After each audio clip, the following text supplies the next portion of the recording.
Hello fellow human, my name is Bogi and this is my first video ever on YouTube. I'm finally making this. I hope you will understand it and like it, as I'm trying my best to explain what is on my mind, and I would like to use this channel to share my thoughts in the topics of spirituality and philosophy. So ready or not? Here I come. Self-awareness is the universe's goal, and everything that exists to assist and fulfill this intention. Let me explain why. So you might have heard of the Schrödinger's cat thought experiment.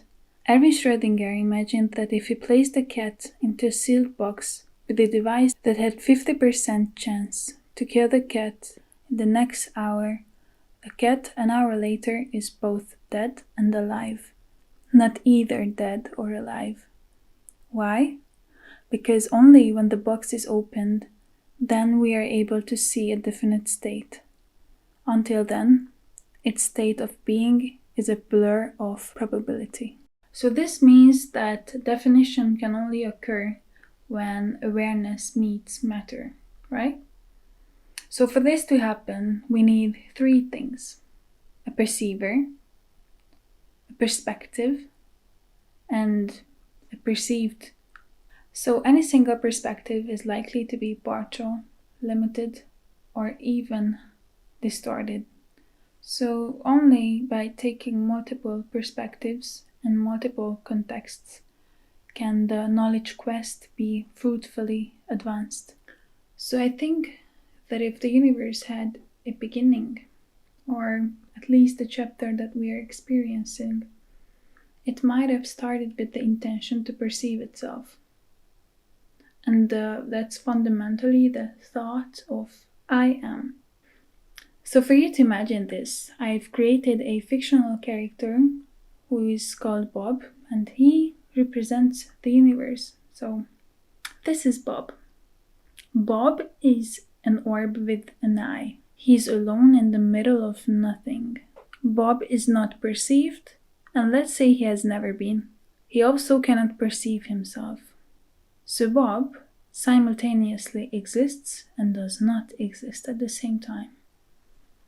So one day, Bob woke up with the intention to exist, and as Bob thinks the thought, I am, he duplicates by creating an extension of himself, and his consciousness splits. His clone is facing Bob's face. But as we've discussed, only by taking multiple perspectives can the object be fully defined. So this means Bob's face now exists, but his back is and is not existing at the same time. So Bob's clone kept moving, but there was always a part of Bob which could not be seen. And of course, Bob's clone has to be seen also. So what can I say? You might already know what happens next.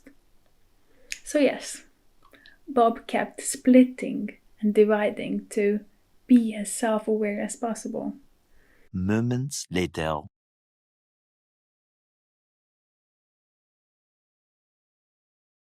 More moments later.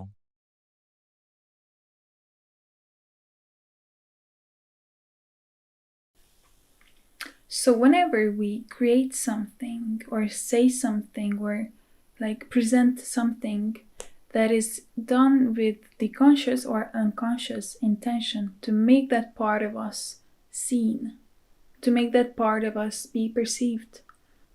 And that is an active energy. So whenever we are looking at something or thinking about something or sensing something or researching something, that is when we are wanting to be conscious about ourselves. So yeah, and that is a kind of a passive way. This is all the yin yang and shit. It's the Shakti and Shiva. All about this duality. But at the end of the day, it's all just one. Also, I think that the ego is the perceived, the matter, and the soul is the experiencer, the intention, and the seer, the perceiver. The soul takes on a perceivable form, which is the ego. Because the soul can never see itself. I can never see myself. I only can see what is not me. When we experience the world around us, we identify with the subject, the knower. We don't identify with what we see. But as a matter of fact, if there is nothing seen, there is no experience of a seer. If there is no seer, there is no experience of anything seen. They both go together in the same way as the black and the white.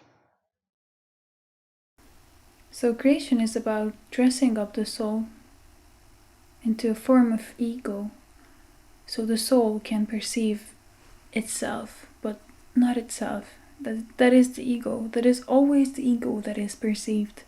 Creation is trying to define that cannot be defined. The ultimate perceiver is experiencing itself by itself as itself. And at the same time, that perceiver is a non-perceiver, because at the end of the day, it's at the point of zero, existing and not existing at the same time. And now we've gone a full circle, you see. It's all a paradox. But don't let this philosophy make you nihilistic, because you choose where to look at. You can enjoy all this. The feeling of recognizing yourself is the best feeling you can ever have. The best. And you can do it through the eyes of a loved one, through tasting an apple, because ultimately, that is you. And that is why love is so powerful. You are now free. So thank you very much for watching this video, and I hope you liked it. Please give it a thumbs up and share it if you did so. I would be really thankful, because I would like to upload more videos to this channel. Thank you very much, and maybe see you then. I don't see you, you see me. Or you see my ego, my body. But I'm here, but you cannot see that. Only I can see that. No, I cannot see that. Or I can just use it to see. But you do not see my seeing. Consciousness is just doing. It cannot be seen.